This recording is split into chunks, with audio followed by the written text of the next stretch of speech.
Good day to all science students. In this video lesson, we are going to tackle the changes of state, solid to liquid, and then liquid to gas. So let us have first a short review about previous lesson. Okay, what are the state or phases of matter? Solid, liquid, and gas. Okay, another one. How do particles behave in solids, in liquids, and in gases? So let's watch this. Okay, sa video ito makita nyo yung description ng particles ng solid, liquids, and gases. Ayan, solid po yan. And then liquid, and then gas. Okay, another one. Can you describe the arrangement of particles in each state? This is the visualization of the particle arrangement of solid, liquid, and gas using this diagram. In solid, particles are tightly packed together in a rigid structure with minimal movement. Imagine marbles jammed close together in a box. Ito po yung pagkaka-arrange ng particles ng solid. And in liquid, particles are still close but have some freedom of movement, allowing them to slide past each other. And think of marbles in a bowl able to move and change position. In gas, particles are spread out far apart with the most freedom of movement. Imagine marbles scattered across a large room. So, to summarize those key concepts, ito, panoorin po natin ito. Ayan.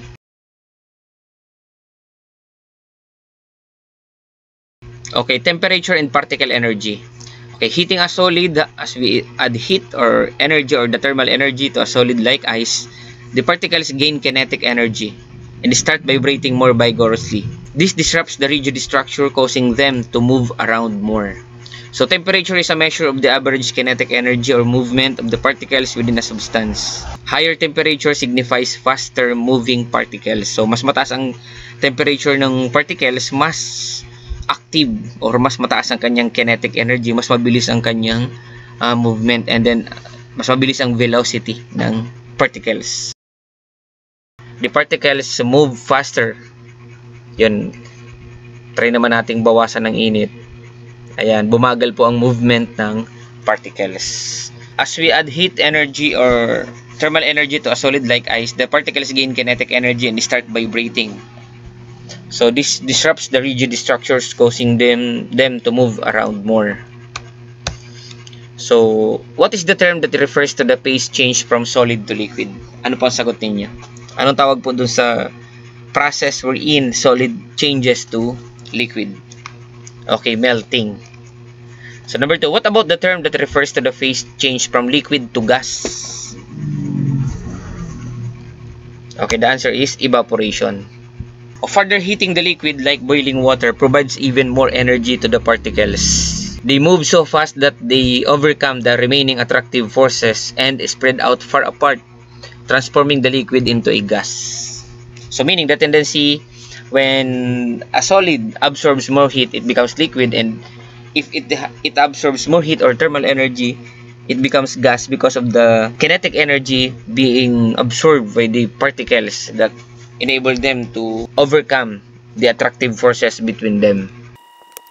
Ito po yung pagkakaiba naman ng evaporation sa kanang boiling. Lilinawin po natin. Pansinin niyo po dito sa figure na to, ang evaporation po ay nangyayari lang sa ibabaw ng tubig or yung surface, the top surface of the liquid. Whereas boiling occurs all throughout, mula sa ilalim hanggang sa ibabaw ang boiling. And another one, evaporation is slower, leads to cooling. That's why it's called a cooling process. Yung evaporation pala po is a cooling process, and usually happens below the boiling point of the liquid. So meaning pwede na pala magkaroon ng evaporation kahit hindi pa nagkakaroon ng pagkulo or hindi pa umaabot sa boiling point yung liquid. For example, yung water is the boiling point is 100 degrees Celsius. Kahit pala hindi pa siya 100 degrees Celsius, pwede nang mangyari yung evaporation at the top surface of the water. So yung pagkakaiba po ng evaporation and boiling. Tingnan naman natin itong figure na to. Or balikan po natin. Ano po ang tawag dito sa process wherein a solid changes to liquid? Okay. Okay, the answer is melting. What about changing liquid to gas? Okay, the answer is evaporation. So both processes involve the absorption of thermal energy.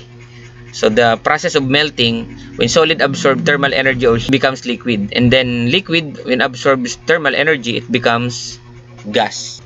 Okay, panoorin po natin itong simulation video ito. Dagdagan po natin ng matinding init. Ayan, itong water. Ayan, naka-solid. Tingnan nyo po itong part na to. Papataas ng pataas yung kanyang temperature. Habang tumataas po yung temperature, napapansin niyo mas bumibilis yung movement ng particles. Ayan.